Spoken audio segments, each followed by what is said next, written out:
আসসালামু আলাইকুম। আজকে আমরা আলোচনা করব একটি কবিতা যেটা এসএসসির জন্য খুবই গুরুত্বপূর্ণ। সেই কবিতার নাম হলো ও মি ও লাইফ। অর্থ হলো হায়রে আমি, হায়রে আমার জীবন। অর্থাৎ এখানে কবি খুবই ফ্রাস্ট্রেটেড, হতাশ অবস্থায় রয়েছে তার জীবন নিয়ে। এই কবিতায় মূলত হলো জীবনের যে পারপাস সেই বিষয় নিয়ে আলোচনা করা হয়েছে। চলুন আমরা পড়ি। Oh me O life of the questions of this recurring, হায়রে আমি, হায়রে আমার জীবন, এই প্রশ্নটাই কবির মনে বারবার ঘটছে। of the endless trains of the faithless, of cities filled with the foolish। এখানে endless train একটা মেটাফরিক একটা ওয়ার্ড ফ্রেজ, যেখানে বলতে বোঝানো হয়েছে অনেক মানুষ, মেনি পিপল। অর্থাৎ এই যে শহর, যে শহরে কবি বসবাস করছে তার চারপাশে যে মানুষ রয়েছে তাদেরকে বলা হয়েছে ফেথলেস, অর্থাৎ তারা জীবনের প্রতি কোনো ধরনের তাদের হোপ নেই, আশা নেই। এবং তাদেরকে বলা হয়েছে ফুলিশ, মানে হলো বোকা, অর্থাৎ তাদের জীবনের যে পারপাস, যে যে উদ্দেশ্য সেটা না পূরণ করে তারা অন্য অন্য কিছু তারা করছে। এরপর বলা হয়েছে of myself forever reproaching myself. এখানে বলা হয়েছে রিপ্রোচ মানে এখানে হলো তিরস্কার করা।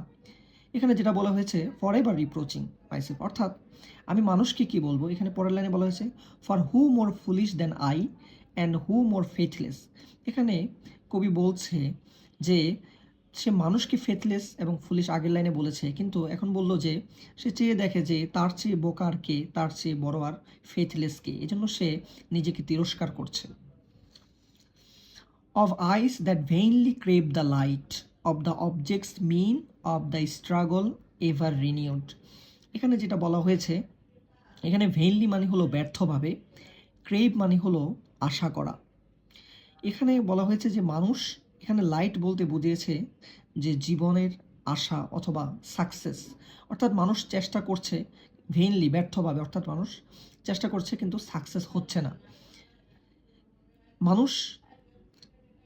এরপরে রয়েছে অব দ্য অবজেক্টস মিন, অর্থাৎ মানুষের চেষ্টা হলো অবজেক্টস অর্থাৎ বস্তুবাদী সভ্যতার দিকে, বস্তুর দিকে, এবং সেটা মিন অর্থাৎ চিপ, খুবই সস্তা, অর্থাৎ সস্তা বস্তুর দিকে মানুষের চেষ্টা। সস্তা জীবনের যে উদ্দেশ্য সেইটা না গিয়ে মানুষ চলে যাচ্ছে অন্য একটা দিকে, অর্থাৎ বস্তুগত যে পৃথিবী সে বিষয়টা অর্জনের জন্য মানুষের সকল চেষ্টা।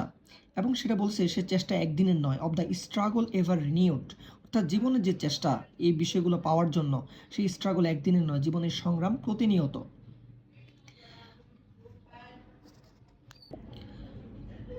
এরপর বলা হয়েছে of the poor results of all, অর্থাৎ এই যে মানুষ চেষ্টা করছে, সংগ্রাম করছে, কিন্তু তার রেজাল্টটা কিন্তু ভালো আসছে না, তার আশানুরূপ আসছে না, সেটা খুবই কম।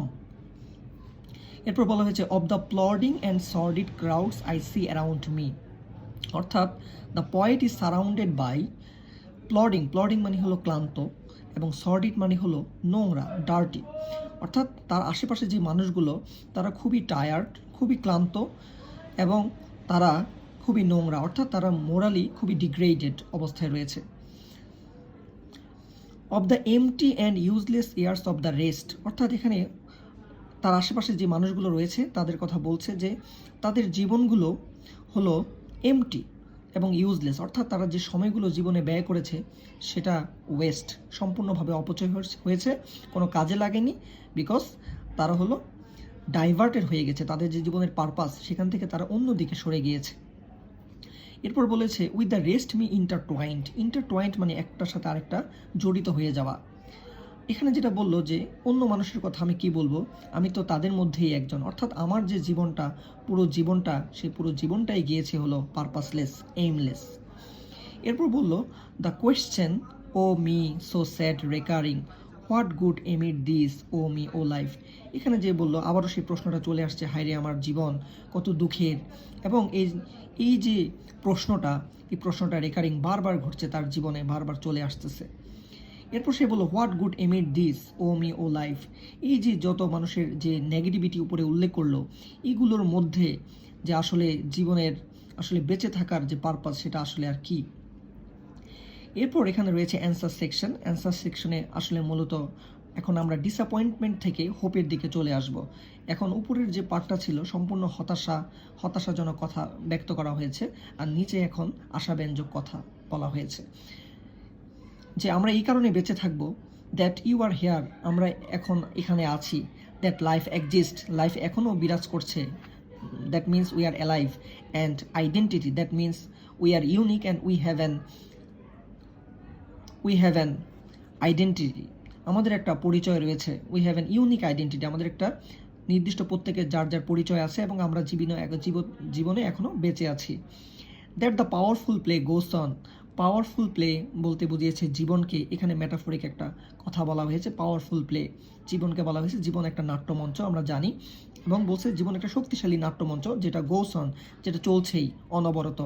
And you may contribute a verse, contribute মানে অবদান রাখা, ভার্স মানে কবিতার লাইন, কবিতার চরণ। এখানে একটা মেটাফরিক কথা বলা হয়েছে যে জীবন এখনও চলছে, আমরা এখনও জীবিত আছি, এজন্য আমাদের এখনও যে জীবনের যে যদি নাটক ধরা হয় তাহলে ওই নাটকে এক একটা লাইন এখনও যোগ করার সময় আমাদের রয়েছে। অর্থাৎ আমরা এখনও নিজের জীবনকে, আমাদের যে পারপাস, আমাদের যে এইম, আমাদের যে স্বপ্ন, সেই স্বপ্নে এখনও আমরা সেই স্বপ্ন বাস্তবায়ন করতে পারি, এখনও নিজের জন্য, সমাজের জন্য, জাতির জন্য কিছু আমরা দিতে পারি। এই হলো পুরো কবিতার থিম। ধন্যবাদ।